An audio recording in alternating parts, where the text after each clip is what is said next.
अगली बार जब आप भीड़ का हिस्सा बनते हैं या भीड़ भाड़ वाले स्थानों पे जाते हैं तो एग्जिट्स पे जरूर ध्यान दीजिए। कहाँ पर नॉन ऑब्वियस एग्जिट्स हैं, वो फायर एग्जिट्स हो सकती हैं, साइड की एग्जिट्स हो सकती हैं।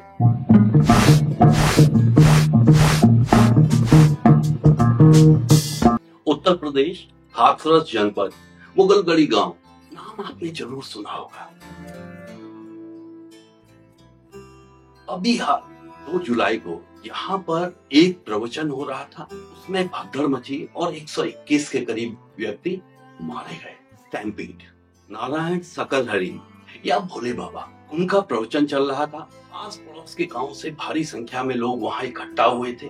प्रवचन समाप्त होने के बाद जब भीड़ निकलने लगी तो बाबा के चरण रज लेने के लिए, जिस मिट्टी को उन्होंने पांव से छुआ, उस मिट्टी को प्राप्त करने के लिए भगदड़ मची और उसमें 121 व्यक्ति मारे गए।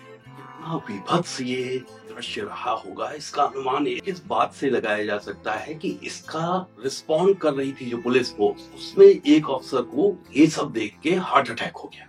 अब आपको लग रहा होगा कि यह इस तरह की अकेली घटना है और पिछली घटनाओं को याद रखने का आपके पास कोई कारण भी नहीं है। फिर जैसा कि हमने पहले बात की, फेडिंग अफेक्ट बायस अपनी जगह है। हम बुरी चीजों को बहुत जल्द भूल जाते हैं, परंतु ऐसा नहीं है कि ये इस तरह की पहली घटना है। तो अगस्त 2015 में देवधर झारखंड में वैद्यनाथ मंदिर में भगदड़ के कारण 11 लोग मारे गए थे। उसी साल जुलाई 2015 में गोदावरी महापुष्करलू में राजामुंदरी में भगदड़ मची और 29 लोग मारे गए।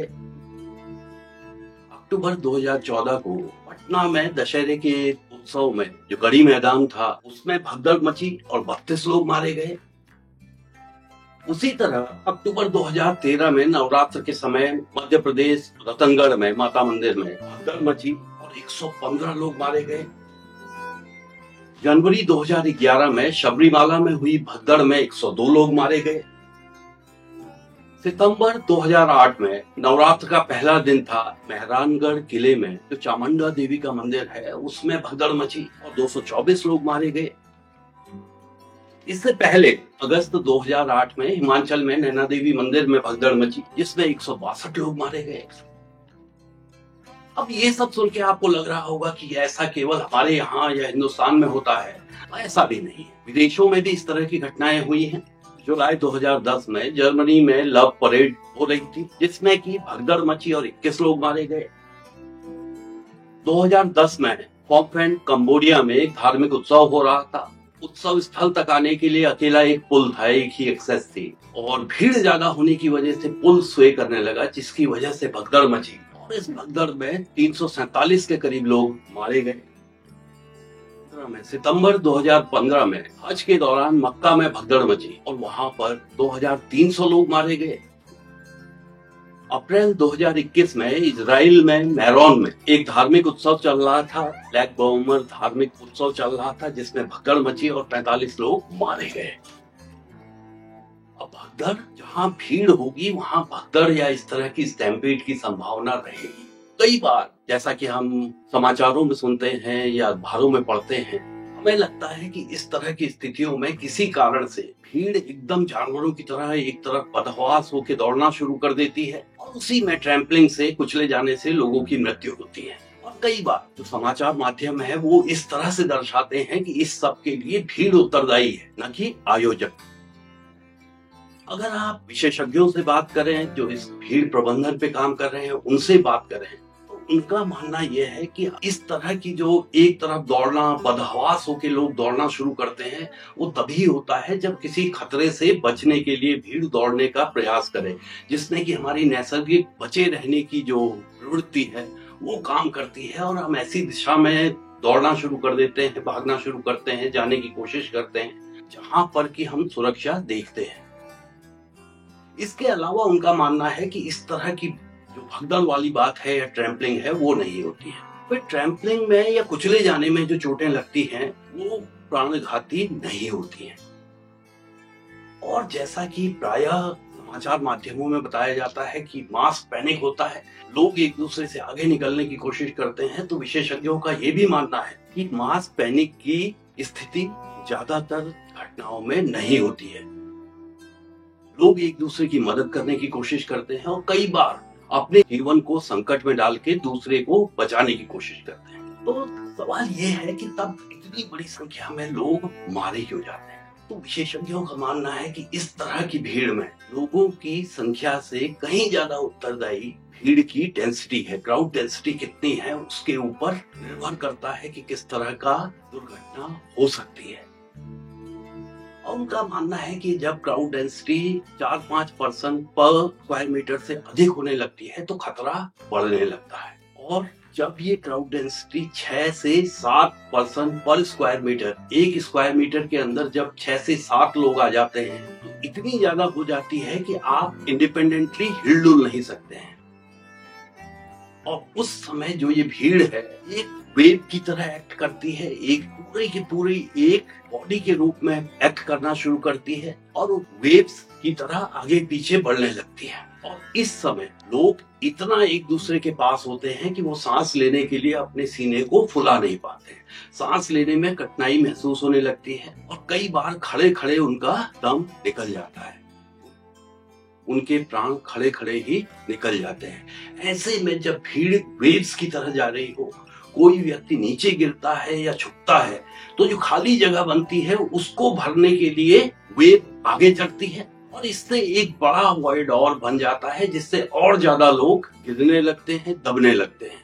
और एक्सपर्ट्स की अगर माने तो इस तरह की स्थितियां तब उत्पन्न होने की संभावना होती है जब क्राउड डेंसिटी बहुत ज्यादा हो जाए और लोग किसी चीज को पाने के लिए, किसी जगह तक पहुंचने के लिए एक ही दिशा में बढ़ने लगे और उस जगह जाने के लिए कॉन्स्ट्रिक्टेड या जगह कम हो और दबाव पीछे से बढ़ता रहे। ऐसे में जो पैनिक की बात तब होती है जब कोई ऐसा हादसा पीछे हो गया हो जिससे बचने के लिए लोग आगे बढ़ रहे हो।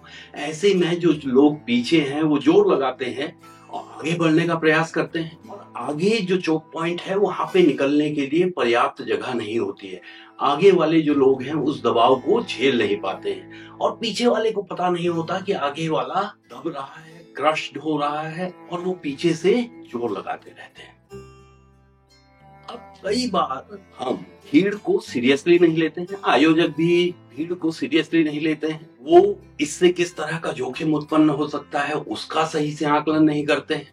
जो एडमिनिस्ट्रेशन है उसके साथ संवाद ठीक से नहीं करते हैं। कई बार टिकटों को ज्यादा बेच देते हैं जहां इस तरह की बातें हो रही हो, या ज्यादा भीड़ इकट्ठा करने की कोशिश करते हैं विभिन्न कारणों से। जो एग्जिट पॉइंट्स हैं उनको ठीक से मार्क नहीं करते, बराबर बड़ा नहीं बनाते, कई नहीं बनाते, एक ही एग्जिट पॉइंट रहता है जिसमें कि भीड़ जाने की कोशिश करती है। कई बार जो मुफ्त में चीजें दी जा रही हो उनको पाने के लिए, कई बार सीढ़ियां या ऐसी जगह होने के लिए जहां आदमी के गिरने की संभावना हो, लाइट कम हो, और कई बार लोग उनको सूचनाएं नहीं मिल पाती। लोगों को व्यस्त रखने के लिए प्रबंधक पर्याप्त उपाय नहीं करते हैं कि लोग व्यस्त रहे, उनमें बेचैनी ना हो, उनका धीरज बना रहे। उनको ठीक सूचनाएं नहीं देते हैं, उनके संवाद करने की कोई व्यवस्था नहीं होती है, उनको डायरेक्शन नहीं दिए जाते हैं, जिसकी वजह से इस तरह की घटनाएं प्रायः होती है। आयोजक की छोड़िए, भीड़ में तो आप और मैं फंसे हैं, हमारा परिवार फंसा है। हमें जल्द से जल्द सुरक्षित निकलना है और भीड़ के बीच जाने से आप ना खुद को रोक सकते हैं ना अपने परिवार। विभिन्न कारणों से भीड़ के बीच होना जरूरी हो सकता है, आपको भीड़ का हिस्सा बनना पड़ सकता है। ऐसे में जैसे ही आप ऐसे भीड़ भाड़ वाले इलाके में जाएं तो एग्जिट्स पे ध्यान दें, कहाँ पे एग्जिट हैं, कितनी दूरी पे हैं। और कई बार ऐसा होता है कि जब हम खतरा महसूस करते हैं तो हम उसी रास्ते से जाने का प्रयास करते हैं जिससे हम आए हो। ऐसा नहीं कि वो रास्ता हमें बहुत सुरक्षित लग रहा है, परंतु हम उस रास्ते से फेमिलियर होते हैं। हमारी फेमिलियरिटी की वजह से हम उसी रास्ते को फॉलो करने का कोशिश करते हैं और ज्यादातर लोग उसी रास्ते से जाते हैं। तो उस रास्ते पे भीड़ ज्यादा होगी, भीड़ का दबाव ज्यादा होगा, बाहर निकलने की संभावनाएं अपेक्षाकृत कम होंगी। तो आप ऐसी एग्जिट्स को देखिए जो अलग हो, जहां से आप आए हैं उसके अलावा हो, सुरक्षित हो, जहां से आप जल्दी बाहर निकल पाए। अगर आप भीड़ के बीच हैं और आपको चारों तरफ से लोगों के छूने का दबाव महसूस हो रहा है या आपको लग रहा है कि लोग उन्हें छू रहे हैं इनवॉलंटरीली, समझ लीजिए कि भीड़ का जो डेंसिटी है वो 4-5 के करीब पहुंच गई है। अभी निश्चित ही खतरा नहीं है, ये वो समय है जिस समय आप सुरक्षित बाहर निकल सकते हैं।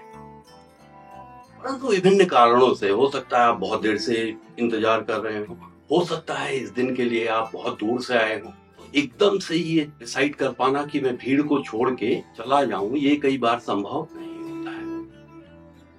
आप डिसाइड करते हैं कि मैं भीड़ में ही रहूंगा और आप पे दबाव बढ़ने लगता है। और अगर आप महसूस करते हैं कि आप भीड़ का हिस्सा बन गए हैं, भीड़ के साथ आगे पीछे जा रहे हैं, अगर आप अपने हाथों से अपने चेहरे को नहीं छू पा रहे हैं, नहीं हाथों को ऊपर चेहरे तक ले जा पा रहे हैं, तो समझ लीजिए कि भीड़ का जो डेंसिटी है 6 और 7 के बीच में पहुंच गई है।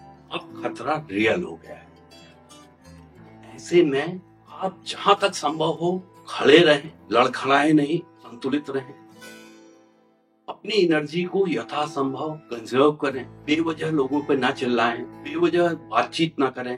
जो भीड़ का दबाव पड़ रहा है उसको रेजिस्ट करने की कोशिश ना करें, भीड़ के साथ बहने का प्रयास करें और अपने हाथों को ऊपर ले आएं रिबकेज के पास में, ताकि आपके आसपास सांस लेने के लिए कुछ जगह बनी रहे। उसके बाद जैसा हमने कहा कि आप भीड़ के साथ प्रभावित होइए, भीड़ के साथ जाने का प्रयास कीजिए। ऐसा नहीं कि जिस डायरेक्शन में भीड़ जा रही है उसी डायरेक्शन में आपको जाना है, जिसे अकॉर्डियन मेथड कहते हैं। आप डायगोनली चलिए, भीड़ जाना सामने जा रही है, आप हर बार जब आपको धक्का लग रहा है तो आप आगे बढ़िए, परंतु थोड़ा डायगोनल हो जाइए। ऐसे में आप भीड़ के किनारे तक समय के साथ पहुंच जाएंगे और वो इलाका अपेक्षाकृत सुरक्षित होगा। भीड़ में मदद मांगिए और एक दूसरे की मदद कीजिए। और भीड़ में अगर आप हैं तो बढ़ते रहिए, रुकने का प्रयास ना करें, पर डायगोनली जाने की कोशिश करिए। आंख खुली रखिए, कहां पर एग्जिट्स नजदीक में हो सकती हैं उस पर ध्यान दीजिए। ज्यादातर स्थितियों में भीड़ निकासी द्वार की ओर बढ़ती है और हो सकता है निकासी द्वार उतना चौड़ा ना हो, तो वो एक चोक पॉइंट बन जाएगा, वहां पर दबाव बहुत ज्यादा हो, वो स्थान सबसे अधिक असुरक्षित होगा। तो उस स्थान की ओर बढ़ने की कोशिश ना करें, उस स्थान की ओर ना बढ़े।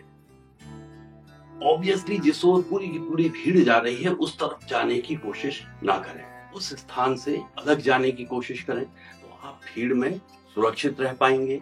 इस तरह की घटनाओं में आपको क्षति या चोट कम से कम लगेगी। और सबसे ज्यादा जरूरी है कि भीड़ में संयत रहें, संतुलित रहें, ये दिमाग को चलता रहने दें, सुरक्षा तलाशें। और अगर आप कहीं गिर जाते हैं या आपको लगता है कि आप आगे नहीं बढ़ पा रहे हैं, तो अपने सर को बचाएं, सर को यथासंभव सुरक्षित रखने का प्रयास करें। और जहां तक आयोजकों का सवाल है, उन्हें पता होना चाहिए कि कितनी भीड़ आ रही है, कितनी उनके पास जगह है, कितने एग्जिट्स हैं, और लोगों को व्यस्त रखने के लिए, लोगों को सूचनाएं देने के लिए उनके द्वारा किस तरह से निगरानी के उपकरण लगे हैं, किस तरह से संवाद करने के उपकरण लगाए गए हैं, किस तरह से उन्होंने एडमिनिस्ट्रेशन के साथ, पुलिस के साथ, फायर ब्रिगेड के साथ कोऑर्डिनेशन किया है, किस तरह की चिकित्सीय सुविधाएं वहां पर उपलब्ध हैं। आज तकनीक का जमाना है, आप ड्रोन से मॉनिटरिंग कर सकते हैं, दूसरी चीजों से मॉनिटरिंग कर सकते हैं। अगली बार जब आप भीड़ का हिस्सा बनते हैं या भीड़ भाड़ वाले स्थानों पे जाते हैं, तो एग्जिट्स पे जरूर ध्यान दीजिए, कहां पर नॉन ऑब्वियस एग्जिट्स हैं। वो फायर एग्जिट्स हो सकती हैं, साइड की एग्जिट्स हो सकती हैं। अगर आप बाहर ऐसे स्थानों में हैं, तो कोई बड़ा वाहन हो सकता है, पेड़ हो सकता है, उसकी आड़ में बचने की कोशिश करें। वाहन के ऊपर चढ़ सकते हैं, वहां आप अपेक्षाकृत ज्यादा सुरक्षित रहेंगे। अपनी आंखें खुली रखें और डिसीजन लेने में देरी न करें, संभल के रहें, सुरक्षित रहें।